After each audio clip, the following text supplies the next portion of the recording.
vida. Caríssimos irmãos e irmãs, é uma alegria nos reunirmos hoje para refletirmos um pouco a palavra de Deus. Que a graça e a paz desse Deus que é vida e salvação esteja convosco e com a vossa família. Quarto domingo da Quaresma. Estamos na nossa caminhada quaresmal. Primeiro ouvimos Jesus que vence as tentações e nos faz o convite. A conversão é ter a coragem de entrar na arca de Noé. É ter a coragem de mudar o rumo. Noé e sua família mudam o rumo porque aquela realidade não é mais uma realidade atenta à palavra do Senhor. Por isso que Jesus vai dizer, vencer as tentações é descobrir que este é o tempo de Deus. Ouça-o com atenção e converta-se. No segundo domingo, subimos o monte e contemplamos a glória de Deus. Jesus, que fala com Moisés e Elias, mostra esse grande sinal daquilo que nos espera, a salvação.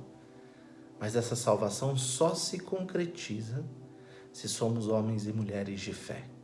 E ter fé é ouvir a voz do Pai, que diz o quê? Este é o meu filho, escutem o que ele diz, estejam atentos à sua palavra.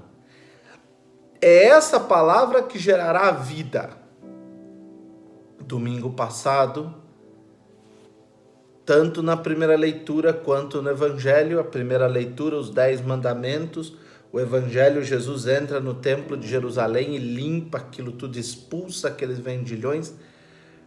A palavra não pode ser só um texto, ela precisa ser a palavra de Deus, que realmente adentra as nossas vidas e nos transforma em homens e mulheres novos.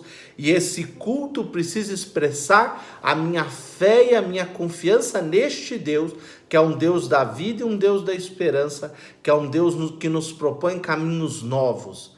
Os verdadeiros adoradores adoram em espírito e verdade. São homens e mulheres zelosos pela casa do Senhor. Quarto domingo da Quaresma. Iniciamos pela segunda leitura de hoje, que está na carta de São Paulo aos Efésios, capítulo 2, versículos de 4 a 10. Vai nos dizer São Paulo: Deus é rico em misericórdia. Esse é o tema central da liturgia de hoje. Por causa do grande amor com que nos amou quando estávamos mortos por causa de nossas faltas, Ele nos deu a vida em Cristo. Então, as nossas faltas nos conduziram à morte, mas o Cristo nos conduziu à vida. E tudo isso por obra e graça da misericórdia de Deus. É por graça que vós sois salvos. A salvação é uma graça que Deus nos concede. No alto daquela cruz, o Cristo oferece-se plenamente e salva-nos no seu amor. Deus nos ressuscitou com Cristo e nos fez sentar nos céus, em virtude da união que nós temos com Cristo. Então, a união com Cristo é que nos garante a salvação. Lembremos? Jesus dizendo, ouçam o Evangelho, convertam-se. Lembremos Deus dizendo no segundo domingo, ouçam o Filho. Lembremos o domingo passado, os discípulos se lembraram de tudo aquilo que Jesus fez e acreditaram na sua ressurreição. Ou seja, nós precisamos nos unir ao Cristo. Se somos cristãos, é porque estamos unidos ao Cristo. O Cristo é a fonte primeira, original, mais pura da nossa salvação. Assim, pela bondade que nos demonstrou em Jesus Cristo, Deus quis mostrar através dos séculos futuros a incomparável riqueza da sua graça, a incomparável riqueza do seu amor. Com efeito, é pela graça que vós sois salvos, mediante a fé. E isso não nos vem a vós por vossa vontade. Isso vem por dom de Deus. é Deus que derrama sobre nós o seu dom e a sua graça. Não vem das obras para que ninguém se orgulhe, pois é Ele quem nos fez. Nós somos criados em Jesus Cristo para as suas obras, que Deus preparou de antemão para os que os praticam. Ou seja, nós não somos salvos por nossas próprias forças. Eu vou fazendo caridade, a minha alma se tornará pura. Ou eu faço isso, ou eu faço aquilo e vou alcançar aquilo outro. Nós precisamos, no real, colocarmos a nossa confiança neste Deus de bondade, de amor, que vem ao nosso encontro e que nos oferece a vida plena. Nós precisamos abrir os nossos corações, abrir a nossa vida a este Deus, ao projeto que Ele nos propõe. É preciso transformar, não é só confiar num Deus de misericórdia e que nos deu a salvação no seu Filho. É preciso confiar nele, segui-lo, se colocar nos seus passos com decisão e com coragem. Por isso que o evangelho de hoje é um evangelho muito interessante e um grande convite à conversão. Nós estamos falando do evangelho de São João, capítulo 3, versículos de 14 a 21. É um grande diálogo que tem no capítulo 3 entre Jesus e Nicodemos. Nicodemos, que é um judeu que pertence ao Sinédrio, um fariseu, mas que ele procura Jesus às escondidas, à noite, porque ele tem medo. As palavras de Jesus mexem com a sua vida, mas ele tem medo de se decidir. E ao encontrar Jesus, eles vão estabelecer um diálogo. Se lembram, Jesus vai dizer que é preciso nascer de novo, não tem como se não nascer do Espírito. Mas o texto de hoje, de modo especial, Jesus diz a Nicodemos: do mesmo modo como Moisés levantou a serpente no deserto, assim é necessário que o Filho do Homem seja levantado, para que todos os que nele creem tenham a vida eterna. Ou seja, o Filho de Deus que é levantado no alto da cruz é o sinal daquilo que nós cremos. E todos aqueles que se voltam a esse Senhor, se voltam porque aquele sinal é o sinal de vida, é o sinal de salvação verdadeiro. Quando Moisés levantou a serpente, era para que as pessoas, olhando para ela, lembrassem da promessa que o Senhor fez. Lembrassem que o Senhor prometeu a vida. Aqui, Jesus vai dizer a Nicodemos, é o Filho de Deus que será levantado. Porque Deus amou este mundo. Deus amou a cada um de nós e nos ama de modo particular. Mas Ele nos amou enviando o Cristo. O Cristo é o grande sinal de Deus. O Cristo é o grande amor de Deus. O Cristo é a manifestação da misericórdia e do amor de Deus por nós. Desse amor grandioso que transborda, que vai além das nossas faltas e dos nossos erros. Desse amor que invade tudo.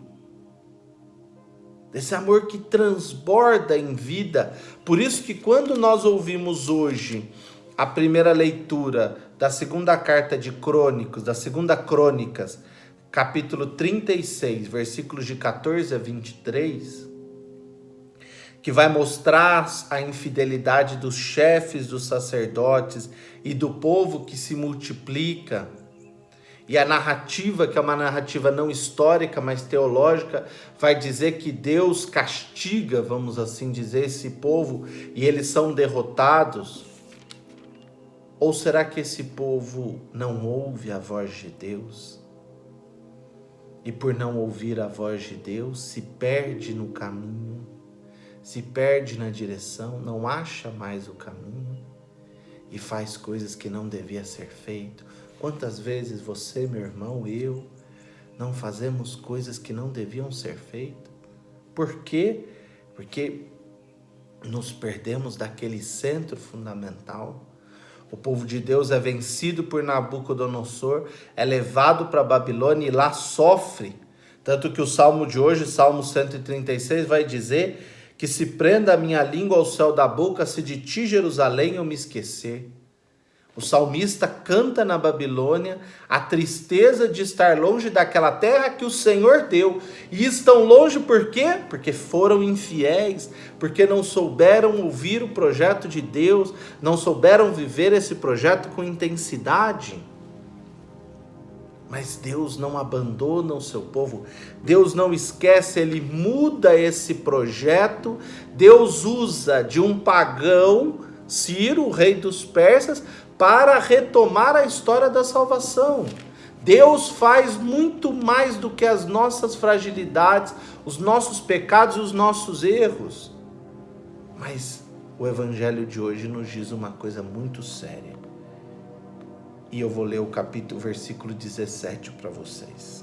De fato, Deus não enviou o seu Filho ao mundo para condenar o mundo, mas para que o mundo fosse salvo por ele. Ou seja, para que o mundo seja salvo. O Cristo veio para salvar, não veio para condenar. Se você muitas vezes olha e fala, Jesus me condena. Não, Jesus não me condena, Deus não me condena. Deus mandou o seu Filho para salvar. Ele é o sinal da salvação, é o sinal da misericórdia de Deus. Mas aí vem o 18, versículo 18. Quem nele crê não há de ser condenado, mas quem não crê já está condenado, porque não acreditou no nome do Filho de Deus. Ou seja, meus irmãos e irmãs, Deus nos concede a graça da salvação. A salvação é dom, ela nos vem pela misericórdia de Deus, mas depende da sua adesão. Depende que você queira entrar naquela arca para acolher essa graça da conversão. Depende que você queira subir um monte, mesmo carregando o sacrifício do seu filho, confiando que Deus providenciará. Mesmo que às vezes é preciso limpar a nossa vida de tudo aquilo que está a mais e que precisa ser extirpado para nos centrarmos nesse Cristo. Ele é o foco, é o centro das nossas vidas. É preciso que nos decidamos.